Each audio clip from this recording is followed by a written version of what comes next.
everybody. Hello. I hope everybody is having a good day today.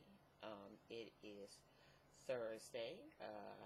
Many people will be getting off tomorrow on Friday. Since I'm not working, um, I'm not working. There is no last day of the week. Every day for me is a holiday. So I'm enjoying my week. It's the weather is yeah, that's what you pretty much can say about the weather here in Seattle in springtime. We get some nice days, we get some not so nice days, but there's lots of beautiful spring flowers coming out, and the cherry blossoms and apple blossoms and all that stuff are everywhere. And of course, everybody's sneezing like crazy because it is allergy season, which includes me. Okay, but I'm doing okay, and everything's going great. And as you can see, I got my wonderful afro going. Just, can I please just do an aside and just say how funky fresh my afro is? I am so psyched. This is what I've been wanting, and it's so nice. I went to the doctor yesterday. She's like, "Oh my God, your hair is so cute," and I was like, "Thank you." but I'm loving the afro, and this is just a wonderful month for me, because it is my birthday month. Okay, my birthday isn't until the end of the month, along with my husband's birthday. And you probably heard me say it before. I have a birthday, and then the next day he has a birthday. So we celebrate our birthdays together and stuff. And so we're going out of town for a little bit to celebrate our birthdays. This year I'm really excited, going to a wonderful place, brewery resort that we love in Portland, Oregon, McMenamins Edgefield. And I went on my honeymoon there, and we've just vacationed there before. I love the place. It's absolutely fabulous. And if you ever get to Portland, or if you ever visit Portland, see if you can stay in either there or one of McMenamins' other kind of brewery hotels that they have all around Portland. They've got a bunch of them, and all around sort of the Oregon area.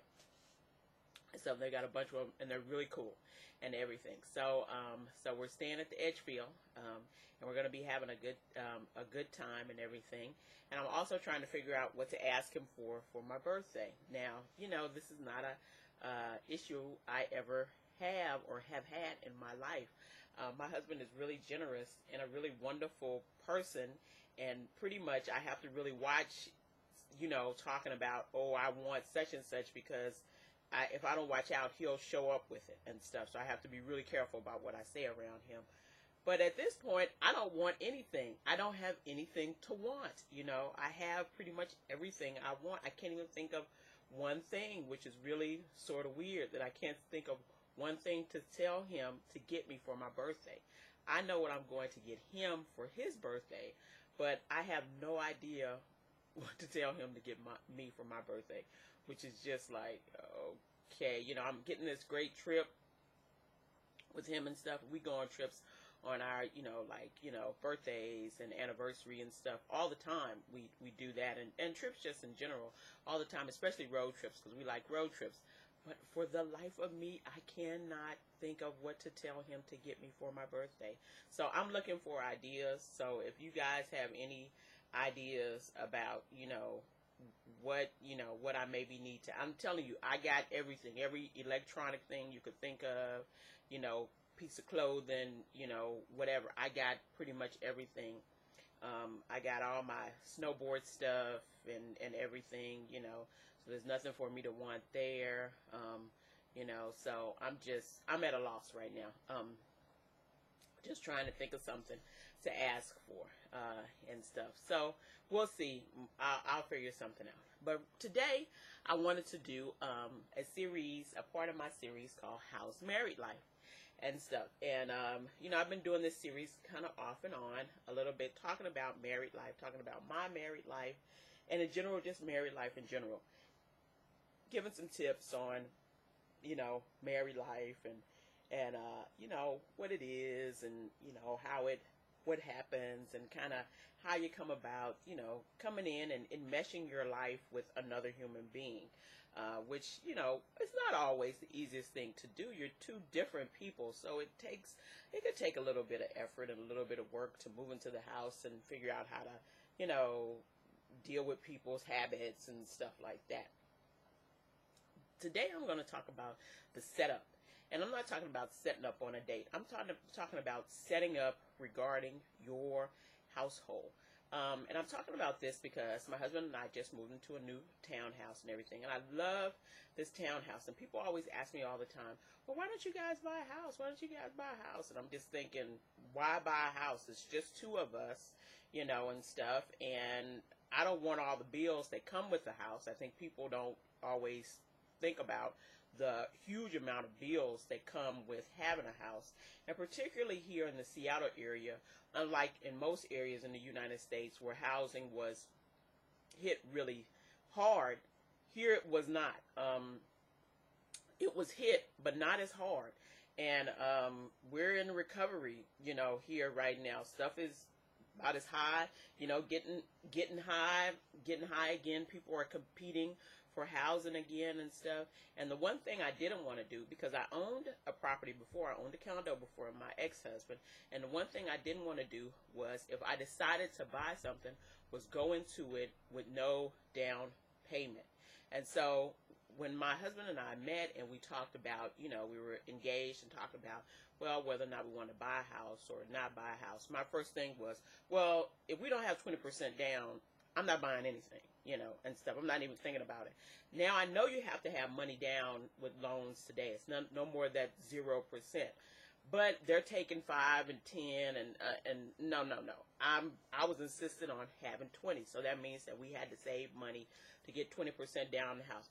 20% down on the house here is not chicken feed. You know, in a lot of places, houses cost, you know, $100,000, $150,000, $200,000 and stuff like that. But the minimum of getting a halfway decent house here is going to cost you $250 and stuff, and that's just halfway decent and stuff, you know. And where I live is on the edge of King County in Snohomish County, and it is as far as I want to go. To go cheaper, you'd have to go out further, which means way north, almost Canada, okay, and stuff, you know, and I don't want to do that, you know. I like living close to Seattle.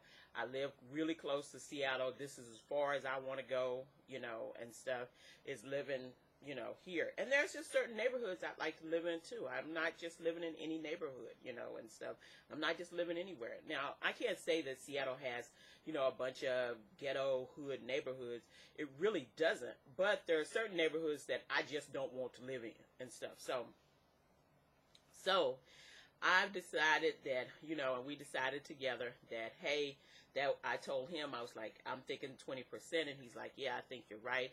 So we just put the housing thing, the house thing, buying house thing on the back burner. We're okay with living in a townhouse. Somebody else gets to fix everything when it breaks, you know, and all that stuff. It doesn't bother me and stuff. You're going to have neighbors, and a lot of housing here is townhouses and apartments and stuff. And there are houses, there are lots of houses, but a lot of stuff is you being really close to your neighbors, so it's not no big deal. So we decided that we were going to wait on that, and that's just our own decision. It's part of the setup that we have goals that are set that are similar. You know, if you want to own a house immediately, and they're not really looking to own a house immediately, you're going to have some problems when you get married. If you want to have 10 kids and they want to have 2 or none, you're going to have a problem when you get married and move into the house together. If you two don't work your money issues out, one person's really spendy and one person's really thrifty, you're going to have some problems. If you like to travel and the other person doesn't want to go anywhere, you're going to have some issues. If you're really close with your family and that person's not, you're going to have some issues. So how is it that you're setting up your household, you know, and stuff? The setup should be discussed even before you're married and you're moving to the house together. If you're living in separate homes before the marriage and you're moving to your home together, that setup should be discussed previous to that. My husband and I talk quite a bit about moving away from Seattle. As much as I love Seattle, I'd like to live somewhere else, and I don't know whether I want to live somewhere in the United States. We're not really sure, you know, or if we want to move overseas, because my husband's an engineer. The best thing about him being an engineer is he can move anywhere around the world just about and do the job that he does and stuff, you know. And so I'm not always sure which one it's going to be, but we have discussions about whether we want to move, where we want to move to, and, you know, and what we want to do when we get there and stuff, you know. And one of the things we, you know, talk about is moving overseas, and if we're going to move overseas, where we want to move overseas and all that stuff. Moving here, where we'd want to move if we moved in the United States, you know. And so it's the discussion and the communication that makes a difference when it comes to a setup. There's lots of things that you're not going to exactly be simpatico on. You know, there's lots of things that you're not going to be like, oh yeah, you know, we're not even close to being the same or on some things. But those things should not be really vital, important things, you know, and stuff, because they really can start a lot of conflict.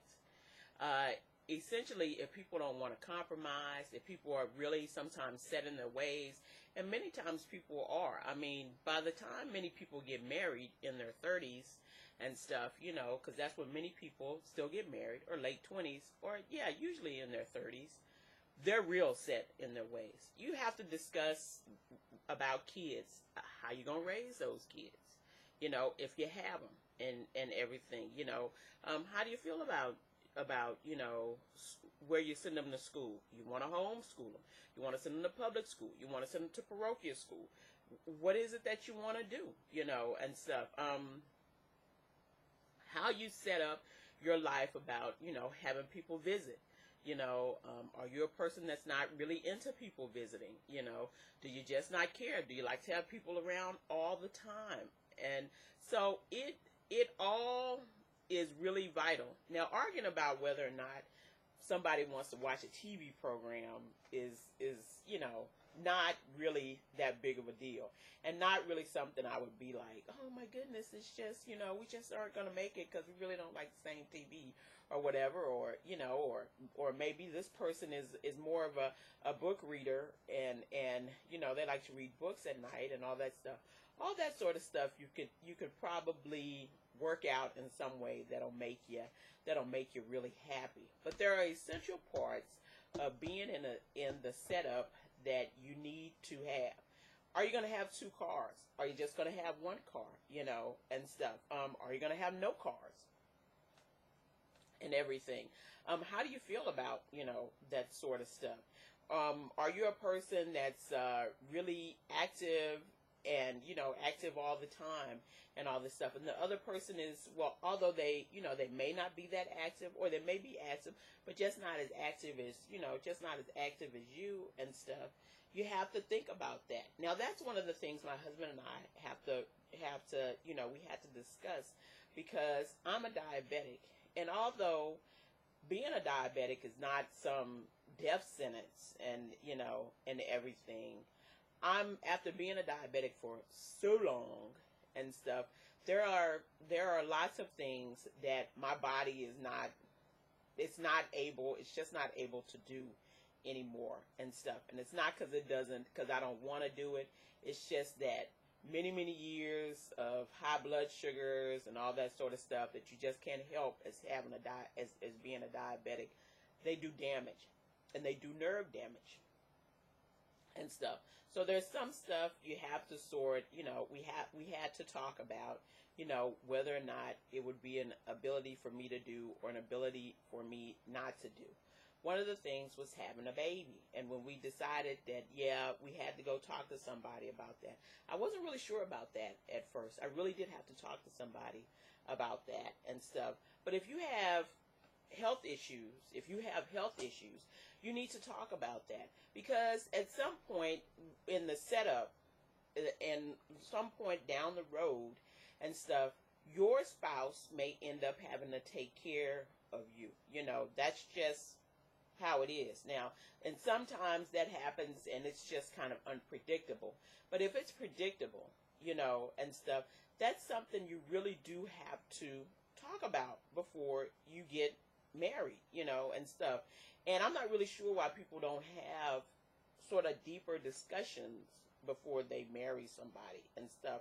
Really important discussions, particularly about your family, or how the family is going to be set up to run. If people have there's certain spiritual needs, if people are people that want to maybe move to some to Timbuktu or whatever, if people want to change jobs, and stuff, and change careers and everything, that stuff matters. Okay. And I'm not sure why people don't talk about that.